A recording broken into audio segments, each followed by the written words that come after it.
السلام علیکم کتونکو دا وخت په سواد په حلقه pk5 کې موجود یم او د pk5 سابقه د مسلم لیگ نون کاندیدیټ ارشاد خان را سره موجود دی. په ملک خو اسیم حالات چې دي څه مهنګایي و د هغې د وجې نه خلک جړل او اوس چې دی کرونا وایرس د وجې نه چې دی ټولې تعلیمي ادارې بندې دي. څنګه چې دغه یو ګرمي راغلې ده کرونا وایرس نه چې دی خلک ځان ساتي، نو دغه شان مسلم لیگ نون چې دی هغه د هغې په سیاست کې هم ډېر ګرمي راغلې ده، نه صرف په سواد کې بلکې په خیبر پښتونخوا په خور کې هم تاسو وکتل چې هلته هم په دې وخت کې چې شمولیتونه روان دي، خلک چې په مسلم لیگ نون کې شمولیت کوي. دغه شانته کې یو لوی شمولیت چې هغه سبا په pk5 منګوره ښار کې کېږي. فضل الرحمان چې کوم د سابقه دلته تحصیل ناظم هم پاتې شي او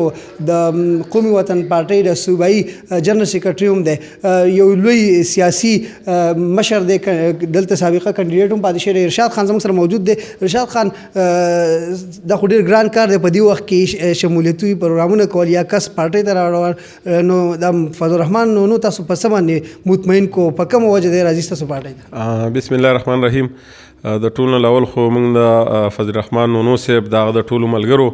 د په موږ باندې د اعتماد کولو شکریا ادا کوو. فضل الرحمان نونو چې موږ بیک ته لاړ شو، دا ځان یو جدا هسټري ده، هغه یو ډېر ورکر سړی دی او په سیاست په هر ګور باندې هغه پوه دی. هغه دا محسوس کړه چې یاره پاکستان کې سیاست کومه او د عوامو خدمت کوم، نو دا یو پلیټ فارم دی چې د نواز شریف صاحب او د انجینیر امیر مقام صاحب د لاندې کم کارونه کیږي. تاسو هم ګورئ ټول کې pk کې په ټول پاکستان کې خلک د هغې ستاینه کوي. نو هغه سوچ باندې زما خیال دی چې ښه سوچ کړی دی، د ملګرو سره اصلاحګانې کړي دي او شیرپاو خان سره د هغه ډېرې قربانیانې وې مونږ منو او هغه د قوم د سواتي قوم د پاره هم ډېرې قربانیانې دي. تحصیل ناظم هم پاتې دی او د ډېر دغه نظام یو ښه سټیج ته رسولی دی. نو انشاءالله پاکستان مسلم لیگ به هغه له هغه عزت ورکوي کوم چې په هغې کې د نور ورکرانو عزت دی او هغه یوازې دې له نه راځي چې یاره زه د قوم خدمت وکړم، خو هر سړی د خپل عزت نفس دپاره ګرځي. پاکستان مسلم لیگ کې تاسو ته پته چې ټول ښه شورفا خلک دی، نو نوم په هغه لیول باندې را روان دی. نن سبا د پاکستان په سیاست کې پاکستان مسلم لیگ ته راتلل د خلکو ضرورت هم دی او د سیاسي خلکو دپاره یو ډېر ښه اپارچونټي هم ده، ځکه کو ژوند تېروي او ځان په سیاست کې ژوندی پاتې کول غواړي، نو دغه یو پلیټ فارم پاتې دی چې هغه د نواز شریف صاحب د انجینیر امیر مقام صاحب پاکستان مسلم لیگ نون پلیټ فارم دی. انشاءالله تاسو به ګورئ چې یو پیره دا حکومت معمولی مړقید دا کم خلک چې دي دا ټول به پاکستان مسلم لیگ کې مینتونه به کوي، راځي به موږ به وسې نه ځو. انشاءالله دا موږ ته اوس هم ډېر خلک په لاین دی چې یاره موږ هم درځو، خو چونکې زموږ مشران لا دا وایي چې یاره دا خلک راولو بیا به بل تعصب روغېږي. نو موږ د ډېرو خلکو سره هم په رابطه کې ډېر MNAs دي MPs دي، ایون په سواد کې ډېر ښه خانداني خلک تاسو به وینئ. انشاءالله دا خو سبانې صرف هغه یو جلک دی، اخوا به تاسو وینئ چې یاره کم کم خاندانونه کم کم د پارټیانو نه خلک او څومره سیاسي ورکران په پاکستان مسلم لیگ کې شامل دي. ارشاد خان دا راته ووایي چې پارټي الریډي په ډېر مشکل کې ده. که تاسو وګورئ په صوبه کې په نورو ستاسو صوبایي صدر هم چې دی څو ورځې پس بیا یو کیس کې چې دی په سپریم کورټ کې به پیشۍ ته حاضرېږي. دغه شان کې تاسو وګورئ فیروز شاه ایډوکیټ ستاسو کاندیډیټ د NA4 هغه هم قتل کړی شو. دغه شان په مټه کې هم جاوید الله ستاسو مسلم لیگ نون یو رهنما هغه هم قتل کړی شو. پارټي په خپله مشکل کې ده. دا وخت تاسو په خپله څنګه فیس کوئ او دا خلک په کومه طریقه باندې تاسو مطمئن کوئ؟ څنګه چې تاسو ته معلومه ده انجینیر صاحب یو ډېر حوصلې والا سړی دی چې یو سړی اووه پیرې مرګ ویني او هغه د سیاست نه کناره کشي اختیار نه کړي.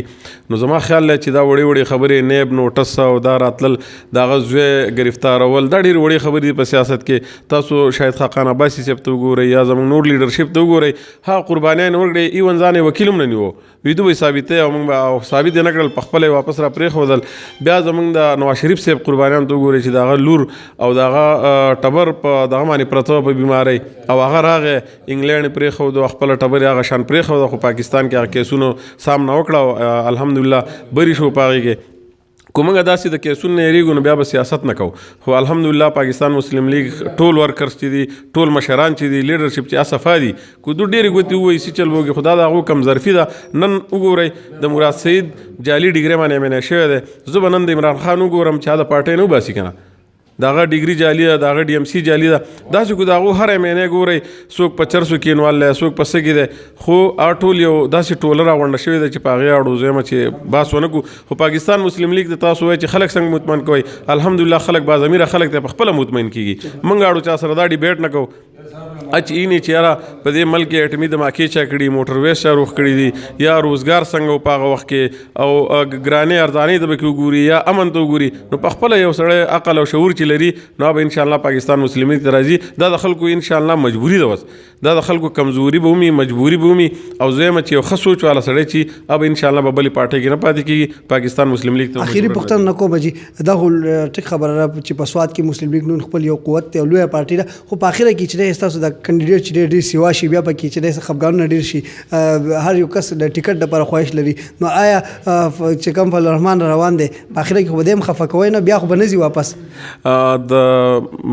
زمونږ د نونو صاحب خپل خدمات ما تاسو ته یو سیاسي ورکر دی اب انشاءالله په دې باندې موږ بالکل نه خفه کوو هغه چې راځي نو هغه موږ یو خپل ښه مقام ورکوو یو ښه سیاستدان دی دا نو موږ فایده اخلو چې عوامو ته په څه کې فایدې موږ به یو داسې ورکر چې هغه زموږ نه په ټیکټ بیا خفه کېږي نو کم از کم موږ به دا نه کوو کو هغه د ټیکټ خواهشداري نو انشاءالله ټیکټ د pk5 زما خو که زما په ټیکټ باندې هغه رضا کېږي نو انشاءالله د هغې به هم انکار نه ارشاد خان دا انټرویو یو پرته پیدا